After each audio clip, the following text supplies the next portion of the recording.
the first thing we should talk about is the absolutely massive SNC Lavalin scandal.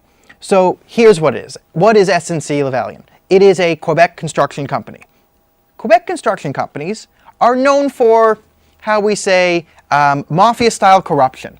How do you know this? Well, if you've never been to Quebec, you do not need road signs in French to tell you go to Quebec. You just drive over the border from Ontario and then the roads start vibrating because the concrete doesn't have a lot of concrete in it because it's made by the mafia, because it's just the way it is. It is so ingrained within Quebec culture that there's just massive mafia-style corruption, especially within the construction industry, and SNC Lavalin is at the top of this. Here's a personal anecdote. We used to go visit a friend of ours in university when he went to McGill, and he had a place downtown, and right beside his place downtown, on the same block, there was an auto shop that in like the 4 years he was there was never ever open during the day, with a fancy Ferrari parked right outside of it. And people would walk by like, ooh, I wonder what they do here. Crimes happen right there. Get them. Right? If there was any functioning system against organized crime in Quebec, they would have just been like, whoa, we found the mob. But no, that just goes on. Now, SNC Lavalin is known as being the most corrupt of this group of integrity people. Here's a fun fact for you. The World Bank will not do business with 250 companies they list as being associated with too much corruption. Of those 250 companies, 117 of which are Canadian. That does not look good for Canada. It makes it seem like a corrupt place. Hold the phone. Of those 117 companies the World Bank will not do business with, 115 of those are SNC Lavalin or their affiliates. Now, SNC Lavalin has also been booked giving illegal contributions to the Liberal Party, $100,000. They've been booked illegally giving $8,000 to the Conservatives. The CEO of SNC Lavalin, who was just cleared of his own scandal, basically there's a new law in Canada that says court cases can't go too long. The Liberals looks like just let the clock run out and let the CEO get off the hook. He is a contributor to the what foundation? Trudeau Foundation, yes. So, a contributor to the Liberal Party and a contributor to the Trudeau Foundation has a scandal. Now, this is what you need to know. This scandal is actually not about Canadian construction or anything. This actually has to do with Muammar Gaddafi's Libya from 2001 to 2011. In Muammar Gaddafi's Libya, they are pretty much guilty, and no one really debates they're guilty, of bribery, extortion, and corruption. All right? They were doing some very shady things in Libya under Gaddafi's regime that they got caught with. Now, if they are convicted of a federal offense, which they are going to do, or should be, they would not be able to bid on government contracts for 10 years. That would mean they wouldn't be able to just say, hey, here, Trudeau, here, build a park for $2 billion. Like, that wouldn't be able to happen legally. So, as the alleged scandal goes, the Prime Minister's office had discussions, or put pressure on the then Attorney General, Jody Wilson Raybolt-Wilson, I'm getting that all confused, told her basically, hey, have them plead down to a deferred prosecution agreement. Right, so we kind of, they don't really legally qualify for it, but the whole thought was, hey, if they defer prosecution here, then they don't actually get convicted, they're in this legal limbo area, and they can still get government contracts. Now, as it looks like, Jody Raybolt-Wilson didn't do that. She sort of refused to sort of play nice with Trudeau's bedfellows, and then she was shuffled out of the Attorney General position. And here's the thing is, she was demoted to Veterans Affairs, which is another slap in the face to veterans, that it's a demotion. Remember, veterans are asking too much, plus, this massive corporation needs more liberal money. So, it's quite fitting, really, for the veterans. You just keep getting screwed over. So that is the crux of the scandal. Now, let's go to the beginning. What was the original plan from the Liberal government? Well, people kind of got wind of this. They said it's fishy. Okay, the story was broken by the Globe and Mail. People said, what the hell's going on? And then after, the Conservatives and the NDP got hold of the story, then the media was like, fine, we'll cover this story. This is why the media is so screwed in Canada, because they can't just, this is the biggest, this is getting them the most clicks. This could actually save them. Well, they'll just take the $600 million Trudeau gave them. But they can't even functionally cover this unless they're pushed to by the Conservatives and the 10 other journalists who actually do their jobs. So David Lametti, the new Attorney General, they said, we'll just throw the new Attorney General out into the public, and he'll take care of this. What was his brilliant plan? Well, he went on TV and basically stated, yeah, we have all these allegations floating around in the media, but I spoke to Prime Minister Trudeau and he denies them, so we don't need an investigation. Brilliant. Brilliant legal strategy. This is a shocking and brilliant... I don't know why anyone's ever thought of denying what they were caught doing before. I mean, thank God Bruce McArthur and Alexander Bissonnette didn't just say, yeah, I didn't do that, or else this Attorney General would be like, well, can't prosecute them for murdering all those people because they said they didn't do it. Can you imagine Alexander Bissonnette soaked in blood after he just massacred people at a mosque? Yeah, I didn't do it. Oh, well, couldn't have been him holding those guns. So that was plan A. Now, at this point, Justin Trudeau has already admitted to having rigorous conversations with the then Attorney General, Jody Wilson-Raybould, about SNC Lavalin. So, he's admitted, yeah, we had some talks. You probably shouldn't have been saying that. Then the Attorney General says, well, he denies any wrongdoing when it's publicly stated that he might have done some wrongdoing, and all this reporting is coming out that he probably did some wrongdoing. That didn't go too well.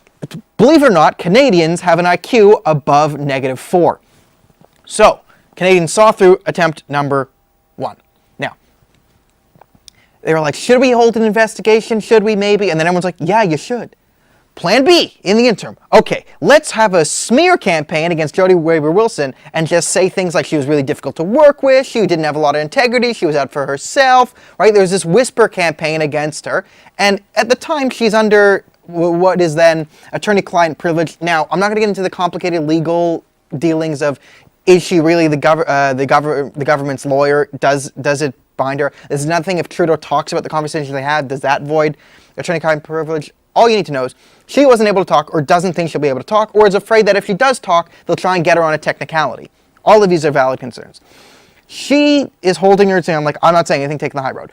They then smear her unconditionally and said, well, I don't know what she's doing. Jody's still in the cabinet. That speaks volumes for herself. And if she had any concerns, she would have come to me. So they start smearing her, trashing her campaign. And then the famous thing is, well, her presence in the cabinet speaks volumes. Next day she resigns. Uh-oh. Okay, what is the third plan? Well, the third plan is, as I said in the article, inspired by new Liberal strategist Kim Jong-un. So Liberals got on the phone with Kim Jong-un. He said, hello, Justin Trudeau, brilliant plan here, brilliant plan. Here's what you do. So the new Liberal strategist decided they're going to launch an investigation from a committee. Who will be headed this committee? The Liberals. So the Liberals have a majority on this committee, headed by Anthony Housefather, who is the man who seconded Igor Khalid's M103 motion, so you know where he's on. Now, Anthony Housefather added his own opinion on how this investigation would go. He basically surmised that, you know what, the reason why Jody was shifted out of the AG position, she couldn't speak French. She could not speak French. Side note, Immigration Minister and other fake Immigration Minister Bill Blair, both Ahmed Hussein and Bill Blair, the immigration people, do not speak a word of French between them. Moving on. Remember, Anthony Housefather is the independent leader of this independent coalition of independent Liberal ministers investigating the Liberal Party. It gets better, because who did the commission decide to exclude? Remember, this is an investigation launched by very, very independent people. So independent Liberals that they can't even think a thought that isn't so independent. Now, they're trying to investigate. Did the Prime Minister's office put pressure on then Attorney General to sway her opinion on SNC Lavalin? Okay, who do they vote to exclude from this? The Prime Minister's office and the AG. Yeah, we don't need to talk to them. Do you even need an analogy to how crazy this is? No one, usually when explaining complicated political matters, you got to do the thing when they have, in The Big Short, where they cut to the supermodel or the chef and they explain what's going on. They investigate the Attorney General and the Prime Minister's office, but we're going to exclude the Attorney General and the Prime Minister's office. Brilliant. Now, turns out Canadians were not fooled by any of these three because, again, Canadians have brains. Plan 4 seems to be, it's all Scott Brisen's fault. Scott Brisen, he resigned from the cabinet, so this created it all. And Scott Brisen actually resigned due to another scandal that might not be looking too good in October over Admiral Norman. But we do not have 8,000 hours, so we'll get into that next week. Back to this scandal. So what's really going to hurt him? Is it that he's in for, it's really a reputation hit. He had this image of being, I'm so feminist, and this is, look at this, it's the first Indigenous minister, Indigenous female minister. I did it, look how feminist, it's 2015, remember? But then the second she steps out of line, he trashes her reputation when she can't do anything. So put up the cartoon that they had right here. Now this is a good example of the media, right? This is Trudeau in a boxing outfit with Gerald Butts, who's gone, Allahu Akbar. And Jody Russell-Rayburn is in the other corner with her hands tied behind her back with a gag order because she's not allowed to talk, and they're trashing her. This is what the cartoon is meant to show. Today, Justin Trudeau apologized to Jody Wilson-Rayburn because he didn't unequivocally denounce the comments and cartoons being made about her. He's referencing this thing. Because the media made a big stink of this. This is misogyny. How dare they? This purports Indigenous women violence. That's how they covered it.